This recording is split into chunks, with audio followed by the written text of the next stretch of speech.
ایک دفعہ ایک بادشاہ کسی مہلک بیماری میں مبتلا ہو گیا۔ کافی دن علاج کرنے کے باوجود جب اسے آرام نہ آیا تو طبیبوں نے اسے صلاح مشورہ کر کے کہا کہ اس بیماری کا علاج صرف ایک انسان کے پتے سے کیا جا سکتا ہے، وہ بھی ایسے انسان کے پتے سے جس میں یہ خاص نشانیاں ہوں۔ یہ کہہ کر حکیموں نے وہ نشانیاں بتائیں اور بادشاہ نے حکم دے دیا کہ شاہی پیادے سارے ملک میں پھر کر تلاش کریں اور جس شخص میں یہ نشانیاں ہوں اسے لے آئیں۔ پیادوں نے فوراً تلاش شروع کر دی۔ خدا کا کرنا کیا ہوا کہ وہ ساری نشانیاں ایک غریب کسان کے بیٹے میں مل گئی۔ پیادوں نے کسان کو ساری بات بتائی کہ بادشاہ کے علاج کے لیے تیرے بیٹے کے پتے کی ضرورت ہے، اسے ہمارے ساتھ بھیج دے اور اس کے بدلے جتنا چاہے روپیہ لے لے۔ کسان بہت غریب تھا، ڈھیر سارا روپیہ ملنے کی بات سن کر وہ اس بات پر آمادہ ہو گیا کہ سپاہی اس کے بیٹے کو لے جائیں۔ چنانچہ وہ اسے بادشاہ کے پاس لے آئے۔ خاص نشانیوں والا لڑکا مل گیا تو اب قاضی سے پوچھا گیا اسے قتل کر کے اس کے جسم سے پتا نکالنا جائز ہوگا یا نہیں۔ قاضی صاحب نے فتویٰ دے دیا کہ بادشاہ کی جان بچانے کے لیے ایک جان کو قربان کر دینا جائز ہے۔ قاضی کے فتوے کے بعد لڑکے کو جلاد کے حوالے کر دیا گیا کہ وہ اسے قتل کر کے اس کا پتا نکال لے۔ لڑکا بالکل بے بس تھا، وہ اپنے قتل کی تیاریاں دیکھ رہا تھا اور خاموش تھا، زبان سے کچھ نہ کہہ سکتا تھا۔ لیکن جب جلاد تلوار لے کر اس کے سر پر کھڑا ہو گیا تو اس نے آسمان کی طرف دیکھا اور اس کے ہونٹوں پر مسکراہٹ آ گئی۔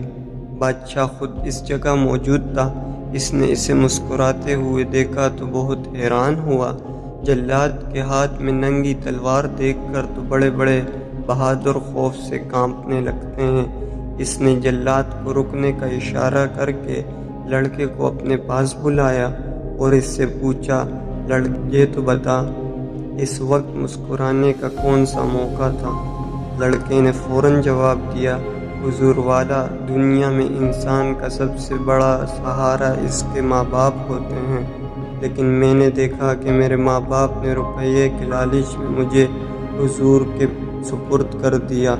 ماں باپ کے بعد دوسرا سہارا انصاف کرنے والا قاضی اور بادشاہ ہوتا ہے کہ اگر کوئی ظالم کسی کو ستائے تو وہ اسے روکیں، لیکن قاضی اور بادشاہ نے بھی میرے ساتھ انصاف نہ کیا۔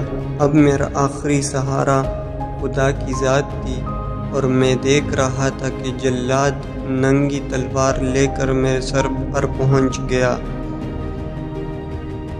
اور خدا کا انصاف بھی ظاہر نہیں ہو رہا۔ بس یہ بات سوچ کر مجھے ہنسی آ گئی۔ لڑکے کی یہ بات سنی تو بادشاہ کی آنکھوں میں آنسو آ گئے۔ اس نے حکم دیا کہ لڑکے کو چھوڑ دو، ہم یہ بات پسند نہیں کرتے کہ ہماری جان بچانے کے لیے ایک بے گناہ کی جان لے لی جائے۔ لڑکے کو اسی وقت چھوڑ دیا گیا۔ بادشاہ نے بہت محبت سے اسے اپنی گود میں بٹھا کر پیار کیا اور قیمتی تحفے سے دے کر رخصت کیا۔ کہتے ہیں اسی وقت سے بادشاہ کی بیماری گھٹنی شروع ہو گئی اور چند دن میں ہی وہ بالکل تندرست ہو گیا۔ جان خواہ بادشاہ کی ہو یا غریب کی، قدر و قیمت میں دونوں برابر ہیں۔ نیز یہ کہ خود غرض بن کر دوسروں کی جانیں پامال کرنے والے دنیاوی لحاظ سے بھی اتنے فائدے میں نہیں رہتے جس قدر نفع میں خلق خدا پر رحم کرنے والے رہتے۔